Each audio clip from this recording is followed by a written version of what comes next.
viewers, it's Mubashar Chaudhry from Bristol Talk.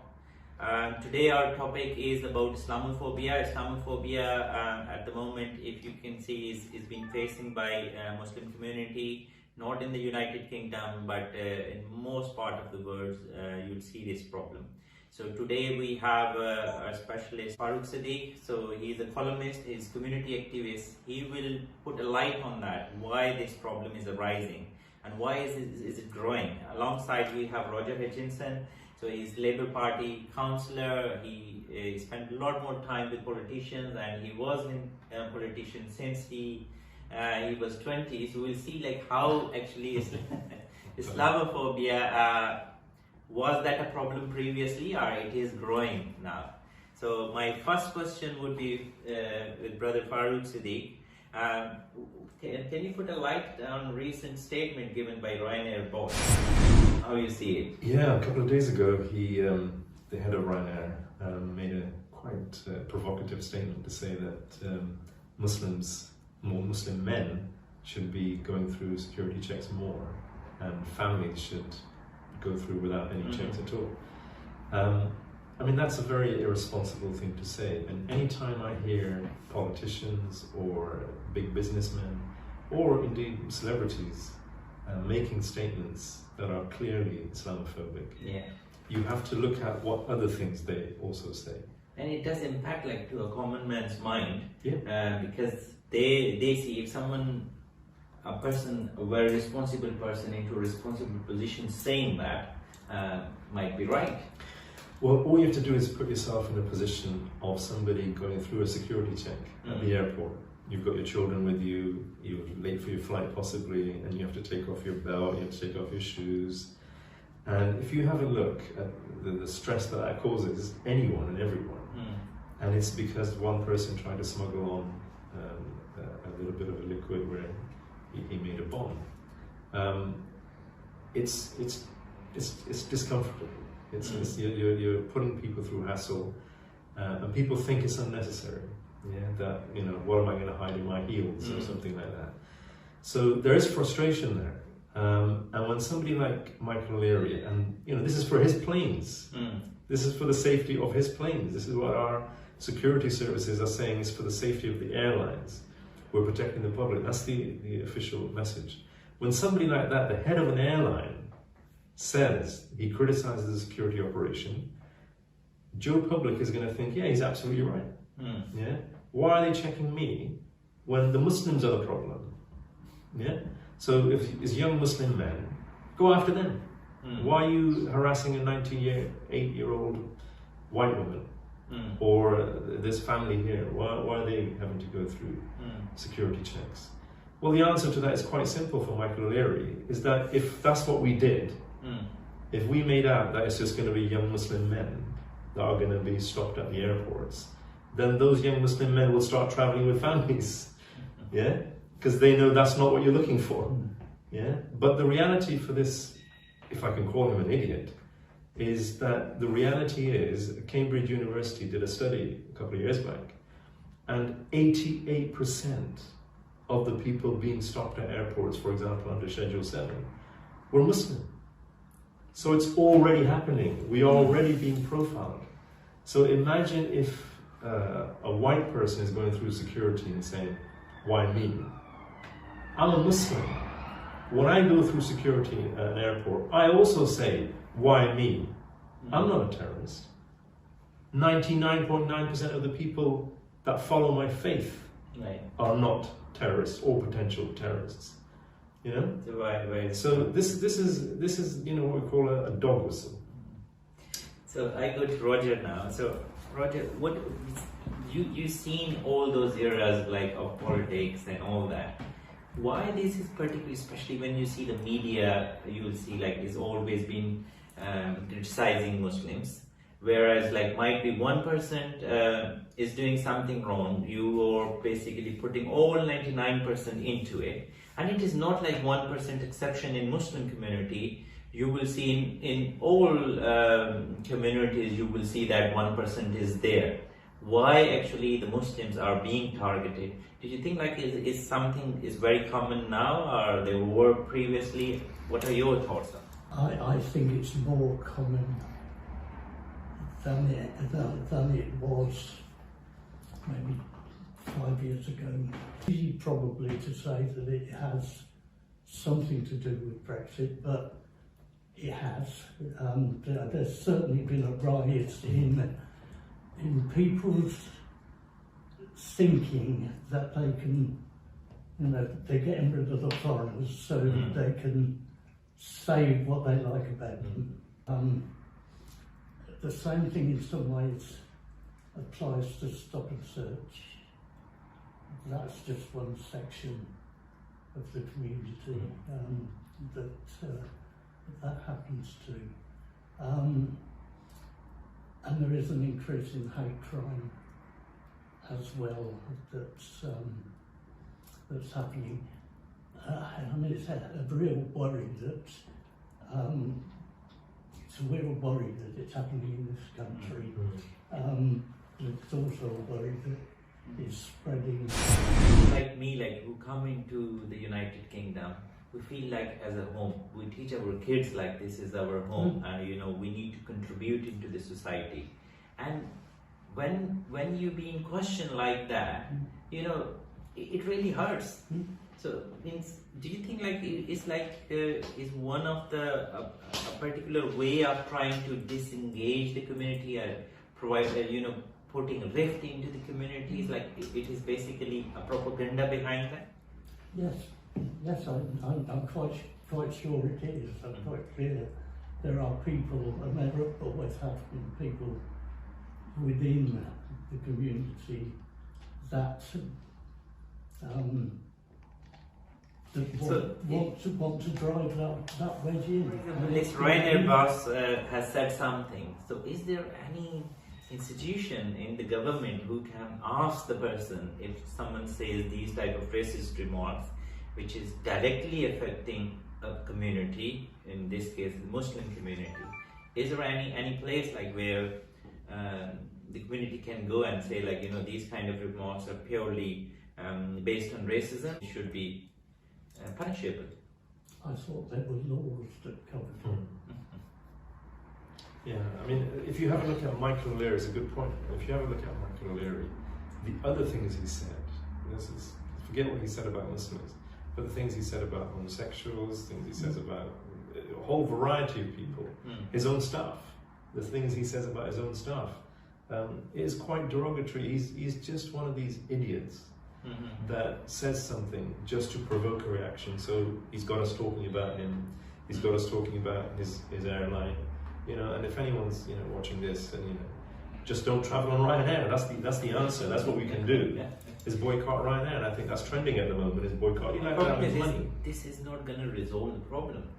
No, because obviously there are people who like his statement, and they will probably start using more Ryanair, considering they're like-minded. So ultimately, this division, how we as a Muslim community, especially living into the country, United Kingdom, what should our reaction would be in response to these type of things? A logical reaction through which we can, we can counter these type of things, and in reality, we can prove these type of things as wrong. There's only one way. The vast majority of people who don't like Muslims are people who never met Muslims. A recent survey, I think, is around 40% of people think Islam is a threat to the United Kingdom. Yeah, that's quite a statement to make. That they believe it contradicts British values. It's not compatible with British values. Around 40% also have never met or have no direct workplace, leisure activities. They don't know any Muslims. They haven't met any Muslims. So just on those figures alone, you can see that not interacting with Muslims leads to a fear of Muslims or distrust of Muslims, and it leads to when you fear something, when you don't understand something, eventually that leads to hate. And that hate, as we've seen in Germany, as we've seen in Myanmar, as we've seen places all around the world, that hate leads to So something. when we are open, when we go and when we can work, when we've been in politics, and police, in different institutions, people start knowing us a bit more about, like, you know, there is no difference. Sometimes difference is on its own, like, is a threat. Because you don't understand, like, what other person thinks, how that person thinks. So when we are involved in them, then they realize, like, you know, it's So I'll give you an example. Is obviously Islam, Muslims. So the focus of Islam Muslims is the masjid, the mosque, and we open the mosques up now to the wider public, to our neighbours, to non-Muslims, and encourage people to come in and visit and ask questions. And when we first did it, after 9/11, that was the need. And this is very important because before 9/11, this community, our community, mainly Pakistanis, just kept themselves to themselves. Yeah, they didn't talk about their faith, they just carried on living their normal lives. When 9/11 happened, suddenly everything was about Muslims. And our community was not ready for that. That's right. We weren't expecting everyone to suddenly point fingers at us and say, you're a threat, you're the fifth column, you're trying to take over, you're terrorists, you know, you carry out suicide attacks. All of this was possible, all of these lies about Muslims were possible because people didn't know anything about Muslims and Islam. Because we were too busy working. The corner shops, enterprise, you know, we were a resourceful community. But we didn't have time to talk about our faith to non-Muslims. We barely had time to talk about our faith to our own children because, you know, the first generation was so busy. So when 9/11 happened, suddenly it was very easy to fill in the blanks. Yeah, if a non-Muslim didn't know what Islam was, suddenly their idea of Islam came from the TV screen. Osama bin Laden, that's what they are, that's what they do. And we've been playing catch up ever since. So now what we have to do, even though we've been doing it now for, you know, close to 20 years, 19 years now, 20 years, we have to double that effort because what we're up against is this incredibly powerful institution called the media. Yeah. I think media played a big part in that. Played a huge part in the negativity that Muslims now see. I don't know if you saw Question Time last week, and the BBC took one clip of this lady talking about how the NHS is being driven to the ground by all these foreigners, the country's full up, and they sent that clip out without any critical analysis. She just aired her grievances, and the BBC of all places cut that clip and put it out separately by itself, and it's gone viral. And all of the, as you were saying, the Brexit type, they all share that view. But what concerns, and we know that view exists, but what concerns me is that the BBC would allow such a clip to go unchallenged as a separate part of their output. If you don't challenge those statements, which everything she said was a lie, by the way, if you don't challenge it, then all it does, like Michael O'Leary does, like Boris Johnson does, is you appeal to the lowest common denominator, and you appeal to hate, which is the easiest way to get votes. If you feed on prejudice and discrimination and the other. Yeah, big issue is that there is no sense of responsibility in anywhere, in any institution. I don't know why is it happening. Even last time, like close to our Filton, there was one guy, I forgot the name, but he was making bomb in his house, and he was a white guy, and when white national, and when I speak to the authorities, police, and you know, say what charges are against him, and he was not being called a terrorist, because if you see purely, he was making a bomb, obviously, and if you see his statement, ideology. So if you see on his social media, his hate was clear, it was against Muslim, and he was just going to execute it, and all it is, you know, they caught him. And when I asked, like, why the word terrorism is not being used here, and there was no answer to it. But my worry is, when in 10 years down the road, like when you see someone, a list of terrorists, you will see, all the Muslim names.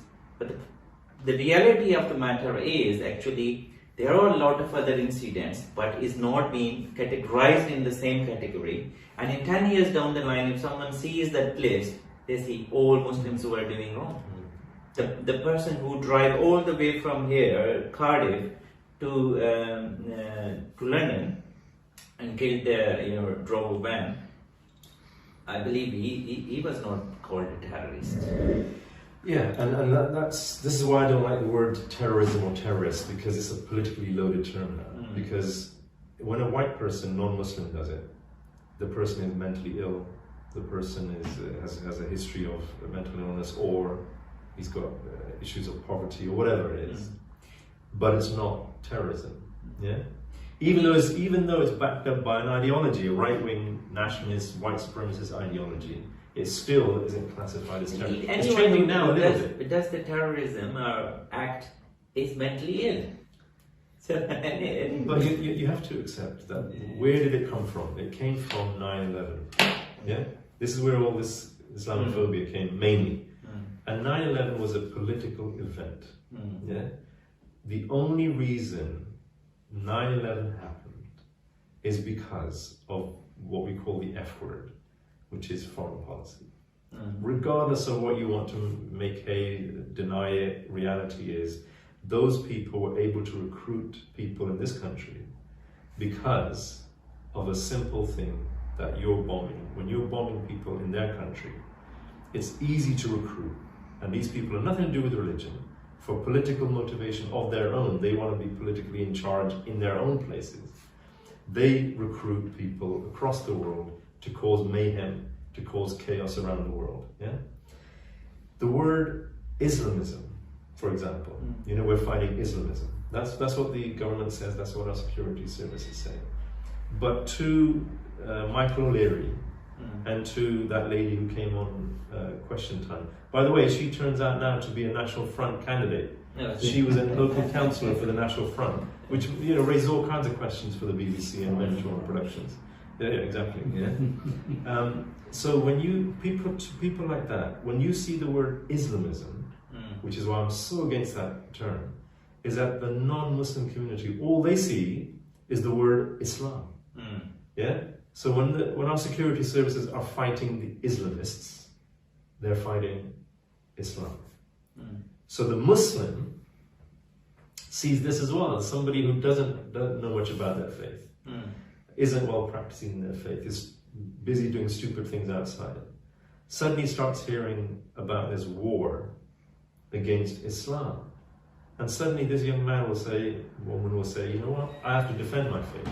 Even though they don't practice it, even though they don't have, they don't go to the mosque 5 times a day, or don't know the imam, or have never spoken to the imam, they will then suddenly think, my faith is under attack, because that's how I identify. So everyone has an identity. So these young kids have an identity that they think is Muslim, because the media is telling them you're Muslim, you're the other, you're the threat. Yeah. So these young kids who don't have good role models, and how many good role models have we got? They don't have good role models. Suddenly, in the internet, when you want to ask a question about Islam, why does terrorism, for example, happen in Islam, or Muslims do it? You're not going to go to the imam. You're not going to go to the mosque and ask these questions, because the likelihood the imam will report you to the police. So who are you going to go to? You're going to go onto the internet. You're going to ask these questions. You're going to type in terrorism. You're going to type in Islam. You're going to type in Osama bin Laden. You're going to type in ISIS. And believe you me, don't do it. But if you do it, the things that come up is horrific. And you will believe, genuinely believe, that there is a war against Islam. And they'll give you, I've seen it because it was part of my research, it was my job. Yeah, I've seen on the internet where they give you an example of the Crusades. So this is how the non-Muslims think of Muslims. Yeah, they hate you so much. This is what they say. that they hate Muslims so much that when the Crusades happened, they didn't even think you were human beings. They took your babies, roasted them on fires, and ate them. It's all about spreading hate. Roger, what's your views on that? But you wouldn't believe that, innit? If you heard that, you would think that never happened. But the reality is, it did happen. Those horrific crimes did take We place. simply express it. If we have some other kind of like stress, depression, so it means like there is anger. That anger needs to go out. So that anger needs a direction. So in like, you know, slowly and steadily, the direction is diverting toward Muslim religion. And obviously, you know, people don't realize like actually they are being directed, unfortunately, to that. And Yeah. I just wonder, the story's been taken through in EastEnders at the moment. I don't know whether I don't watch it. you've watched that. There's a young white lad who killed his sister when he was quite young, and he's out of prison, and his father, he's got a thing about him and the rest of it. And he can't fit into the house. And he suddenly decided, and it's whether it was anything to do with prison, I don't think they're suggesting it is, but it might have been somebody he met, has converted. Okay. In prison. No, he's converted since he came out. Okay. He's now been pursued by a group of youths, and he's in hospital fighting for his life at the moment. This is an EastEnders storyline. Yeah. Okay. I just wonder whether that has any impact on. Yeah, I mean, it's how Muslims are being portrayed. You know? If we're always, the narrative is always the other. Yeah, that they're from abroad. You know, I was born here. I was raised here. You know, this is my home. Yeah. And when somebody here tells you, you know, go back to your own country, it's an odd thing for them to say. Yeah. But unless we make that effort as Muslims, as Pakistanis, as Indians, as Bangladeshis or whatever, unless we make that effort that we, you know, our ancestors, you know, in the Second World War, this country wasn't going to win the war without and I think these stories needs highlights. Yeah. So that's a counter attack. I would say, like, these stories is highlighted. And second thing, like the way I seen, like, you know, with the media, through the media and all that, like, basically, for example, everybody has a nature. Yeah, some people have extreme nature. Some people have a different type of nature. But being extreme does not mean bad. Like once you divert that into a bad side, it becomes bad. But if you put that person into business and that is extreme in that business category, he could go very well. In politics, he could go very far. But once obviously it goes to a different direction, unfortunately it goes bad. The problem with this is, like, you know, slowly and steadily it's being putting into that, and some of our obviously youngsters especially, they take it differently, and then, you know, the extremism element is growing in that way, and I believe purposely is being done in that way. Correct. I mean, we have to be very, very, the other thing, we're talking about Islamophobia, but I think we have to be very, very careful is that we don't develop a victim mentality. This is very important. That's important. Because if we go down that path, then you're reinforcing the message that there's a war against Islam. And this is what the youngsters are perceiving. And they're getting that anyway. Yeah. So we have to be, I mean, how does Islamophobia impact us? When you have, and the research has been done now, so much of research on this, independent research has been done. So anybody with a Muslim name is less likely, 7 times less likely to get a job interview. Yeah? Just on the CV. Same CV, all it is, the difference is the name. 7 times less likely to get the job interview. If you pass the CV, if you get the interview, the likelihood of you getting the job is virtually zilch. Yeah? if we start doing this, and we know what happens then, because if you start having an economic impact on Muslim society, which is exactly what's happening now, then what happens? The marriages break down. The family breaks down. Why? Because poverty does that. If one person can't get a job, the other person is struggling to cope. You know, we now have two job families. The mother's working, the father's working. Who's got time for the kids? You know, who's gonna support the kids? How is our infrastructure? What's our infrastructure? The mosques, the community centres. We haven't got much more beyond that. But what are our mosques doing? Are they putting these social programs into place? That's where we have to be now. We have to be looking at these kinds of advice and support and job applications and how to do your CVs and training programs and apprenticeships.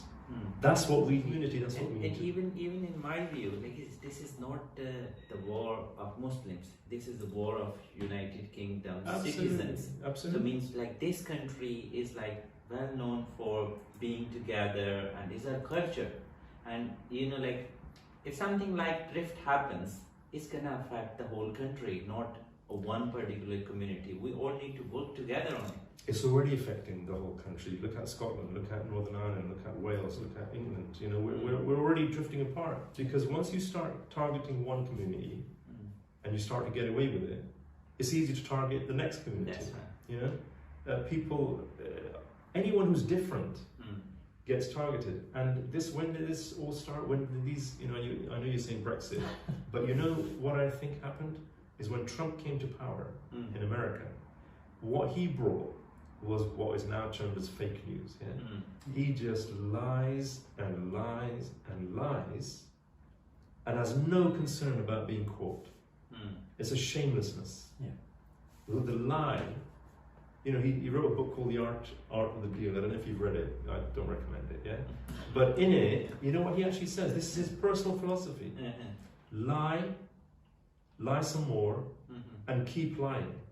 And start big. Tell a big lie. Yeah? Tell a big lie and then just keep lying. Don't back down, and eventually they will believe you. Roger, are we going to the same direction in our politics then? And I think that's what's happening in politics. I think so. We're having the resignation from our Chancellor, and I see like we're just looking a fancy budget or something like that.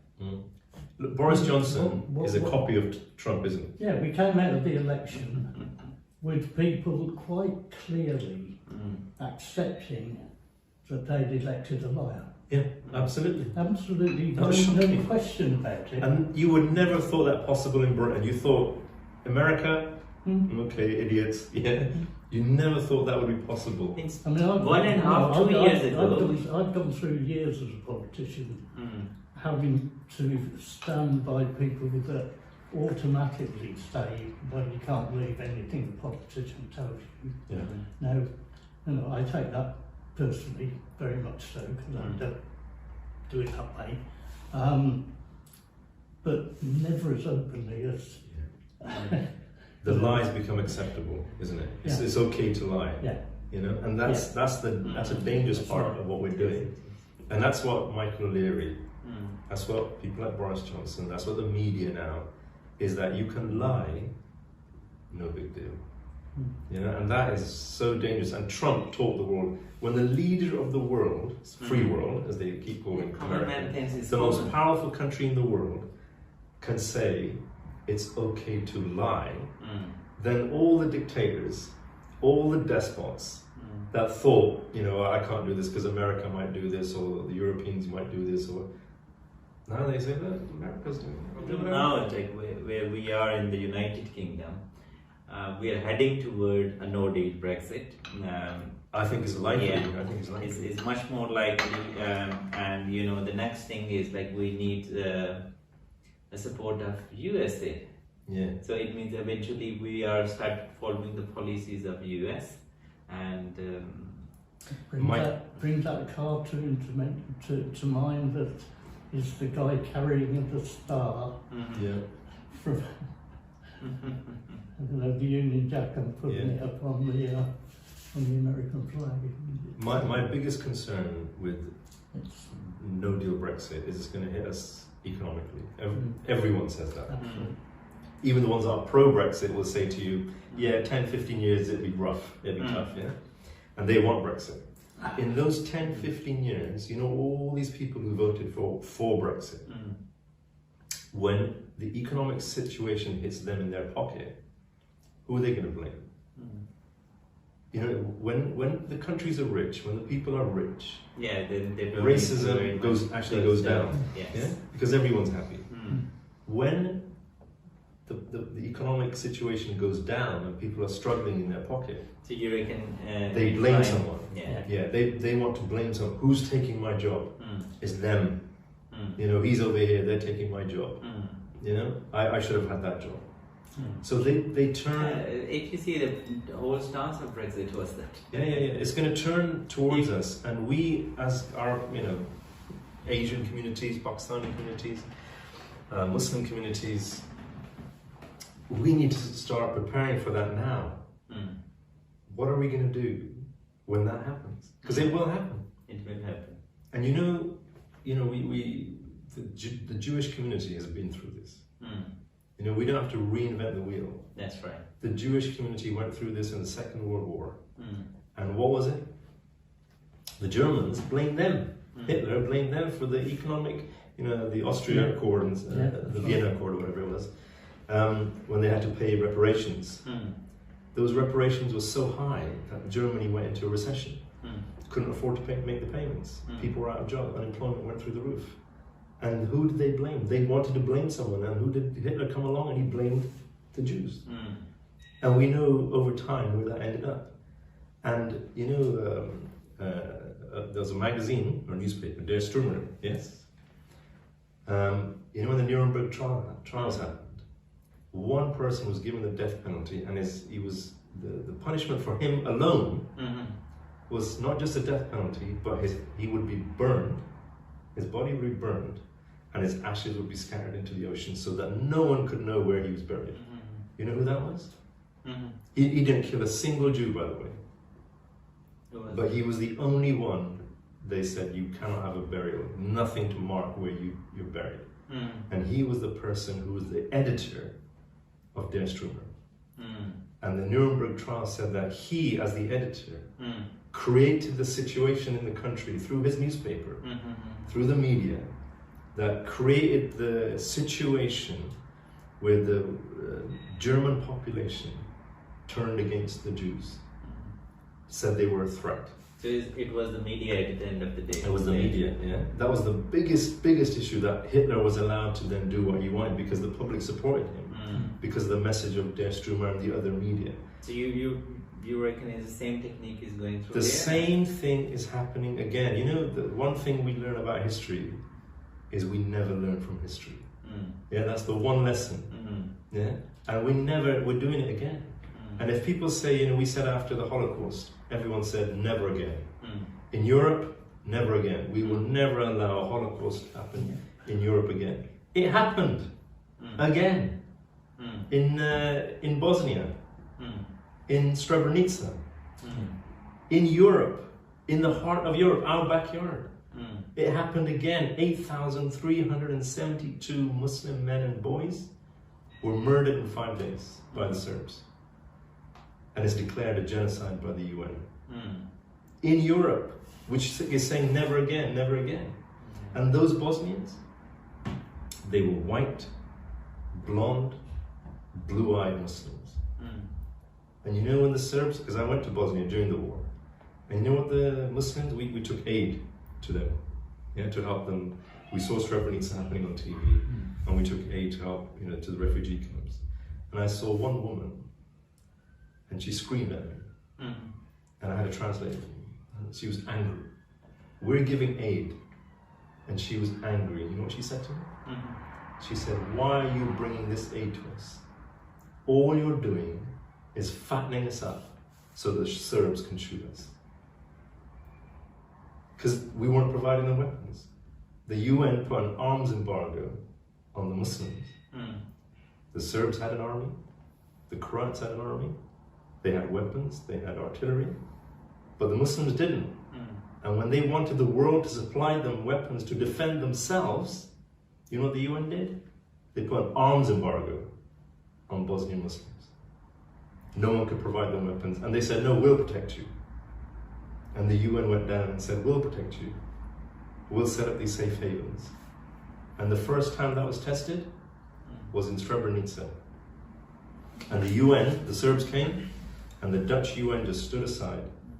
And the Serbs marched into Srebrenica wearing UN uniforms and captured and killed 8,372 Muslim men and boys. And if you ask the Jews, the same thing happened there. The media turned against Jews. And then one night, the Jews call it the night of broken glass. One night, all the Jewish businesses that have been marked, smashed. Shop windows smashed. People dragged from their homes, put on trains, sent into concentration camps. And we say it'll never happen again. What's happening in Myanmar? What's happening in India right now? They're creating concentration camps.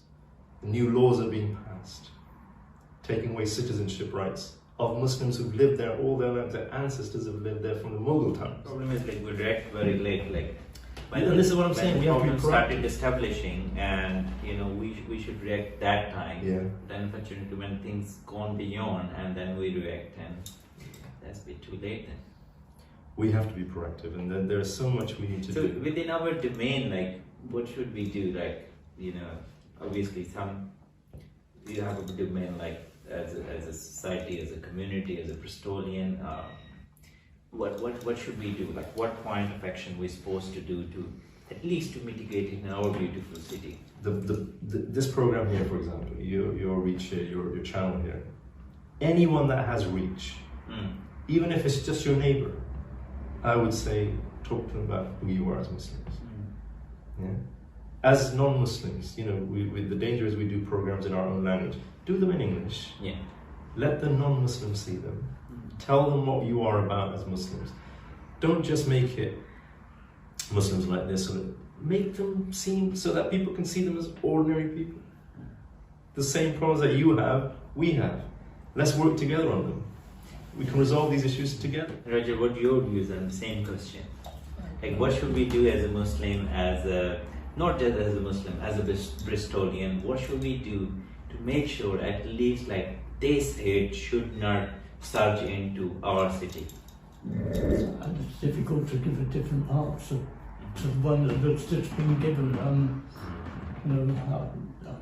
I guess I'm a non-Muslim, and I've never been into a mosque in Bristol. Let me invite you to ours. Right? Yeah. You're welcome anytime. But it's a fact, and if people, I know I have been into a mosque as well, but I guess if people. I think what we're supposed to do as well, we need to open up our houses one day a year at least, for the neighbors to come in to talk to us, to our families, and when we have festivals like Eid and whatever, so means that should be not just for the Muslims to come in, it should be for all of them to come in, so that they start knowing our culture. They start knowing us as what we are, what we think, what we eat. And then obviously once we manage to reduce this concept of difference, then we would be able to keep more love and unity. For example, we have Ramadan every year. And over the last couple of years, we do what we call a grand iftar. So one night in Ramadan, in St. Mark's Road, we invite all of the local neighbours to come down and break bread with us, share. And this is the most beautiful part of talking about your faith, because if you can do it over breaking bread, over food, which is the Prophet ﷺ's sunnah, which is the way the Prophet ﷺ did it. In the time of the Prophet ﷺ, 1400 years ago, how he invited people to talk about Islam was over food, over dinner, over drinks. Even I was going through the documentary, when UK wanted to be part of Europe, first time obviously it's been turned down by the French, and second time the Prime Minister actually invited the French President into the embassy, and offer the food and then talk about. Exactly, and that's a sunnah. Yeah. So anything you do that as a sunnah is going to have blessings even by itself. Whether you're successful or not, you will be ultimately successful. So I think open the masjids. Share bread with your neighbours, not just in the grand iftar. By the way, St. Mark's Road won the best street in the country because of the grand iftar. So if we can do that in our houses, I invite, for example, in Ramadan, we invite neighbours, to share when it's time for food. When I was a child, my mum and dad, Allah give them Jannah, inshallah, they used to tell me, every time on a Thursday evening we do khatam, and mum would guarantee, she would force me, I was only about that high, she would force me to take some of the food that we made to each one of my neighbours, and I'd have to go knock on the door, say, Mum made this for you, can you have it? And I didn't like doing it, but Mum and Dad absolutely insisted I go and do it. We've stopped doing that.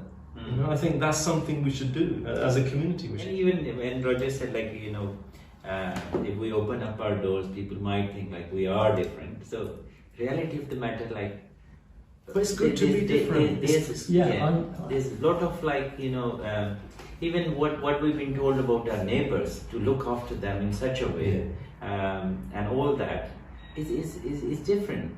Really, is a positive. There's a verse in the Quran. I'm not suggesting that it isn't positive. I'm not quite sure what I am suggesting here, but then your concern is correct. That it just reinforces their prejudice. Yeah, if you do it wrong, it will reinforce their prejudice. I agree with what you're saying. Yeah, it's like the rumour that spreads very quickly occasionally that there's a mosque.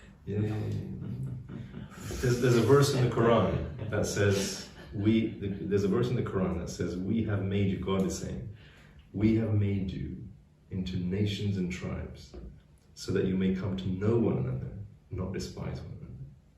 And that is so beautiful, because our very difference is proof of Allah, of God. Yeah. So even as Muslims, we believe there is only one God. Yeah. It's the same God that you worship, the same God that we worship. There is only one. Yeah? I don't worship one. So even if you don't, He still made you. But the reality is, if we were all the same, what a boring black and white world this would be, right? Yes. But the fact that we're different, the fact that I believe in God, and the fact that you disbelieve in God, we can sit down and talk about that. Yeah, absolutely. If we both believed in God and there was no other threat to that, what do we got to talk about? No. So in our difference, in the smallest difference, we can get to know each other. We can sit around a table. We've got something to talk about, something to debate, like we have here. And that's the beauty of what I feel my faith is. But this is what we should do, more of this. So, anything else you want to share, or? I think sometimes I've said this so many times to people. I think sometimes these huge problems can get overwhelming, and you're probably thinking, what can I do? You ask the question, what can we do? And I think, I'm only one person. What can I do? Councillor here is thinking, if he probably would have never got into politics. If you thought, what can I do? You probably would have never bothered to get into politics. No, probably not. But it's because you have to believe that no matter how little you can do it. And that's an Islamic concept. It doesn't matter, even if the Prophet said, even if the day of judgment comes upon you, and there's nothing worse than that. If you're planting a seed and the day of judgment comes, finish planting the seed. It doesn't say run away or hide.